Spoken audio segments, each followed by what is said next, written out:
Lecture number 17 पढ़ना है, chapter number 11 का। तो हम पढ़ रहे हैं कैरेक्टरिस्टिक्स ऑफ साउंड। आज हमने जो पढ़नी है वो है पिच। पिच की हम डेफिनेशन करते हैं, pitch is the characteristics of sound by which we can distinguish between a shrill and grave sound.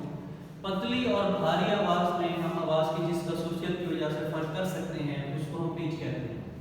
तो इसका क्वेश्चन आमतौर पर जो बोर्ड में आता है वो ये होता है, define pitch and give its relation with frequency. तो इसका फ्रीक्वेंसी के साथ रिलेशन देखते हैं। It depends upon the frequency. A higher pitch means higher frequency voice. मतलब हमारे पास पिच जितनी ज्यादा होगी हमारे पास फ्रीक्वेंसी उतनी ज्यादा होगी, और इसी तरह अगर हमारे पास पिच कम होगी तो हमारे पास फ्रीक्वेंसी भी कम होगी। जिस तरह आप देख सकते हैं यहाँ पर हमारे पास नंबर ऑफ वेव्स यहाँ पर कम है, यहाँ पर ज्यादा है। तो यहाँ पर हमारे पास फ्रीक्वेंसी लो है तो पिच भी हमारे पास लो है। अगर हमारे पास नंबर ऑफ वेव्स ज्यादा यानी कि यहाँ पर हाई फ्रीक्वेंसी है तो हमारे पास पिच भी हाई है। ये डायरेक्टली रिलेटेड हो। उसके बाद एग्जांपल हम ले सकते हैं, the frequency of voice of ladies and children is higher than that of men, therefore the voice of ladies and children is shrill and of high pitch. औरतों या बच्चों की आवाज पतली होती है और उसकी पिच भी ज्यादा होती है और उसकी फ्रीक्वेंसी भी ज्यादा होती है। मर्दों की आवाज भारी होती है, उसकी पिच भी कम होती है और उसकी फ्रीक्वेंसी भी कम होती है। तो इसके बाद दूसरा कैरेक्टरिस्टिक्स पढ़ना है आज हमने क्वालिटी।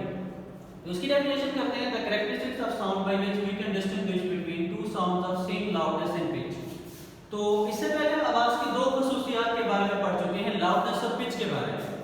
तो लाउडनेस और पिच अगर सेम हो यानी कि उन दोनों में डिफरेंट ना हो, फिर हम कैसे फर्क करेंगे?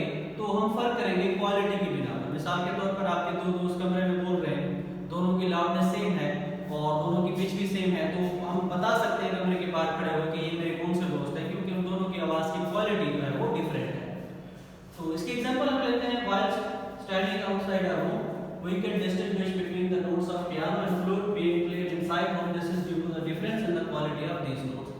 दो म्यूजिकल इंस्ट्रूमेंट कमरे के अंदर बजाए जा रहे हैं, कमरे से बाहर बता सकते हैं कौन कौन से, क्योंकि उनकी क्वालिटी जो है वो डिफरेंट है।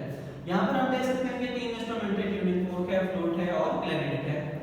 तो तीनों की लाउडनेस जो है वो सेम है और तीनों की पिच भी सेम है, लेकिन हम इनकी आवाज को डिफरेंट सुन सकते हैं, बता सकते हैं। तो ये फर्क हमें उनकी क्वालिटी की वजह से मिलता है। उनकी वेव फॉर्म देखें एक दूसरे से डिफरेंट है, इस वजह से ये एक दूसरे से अलग है।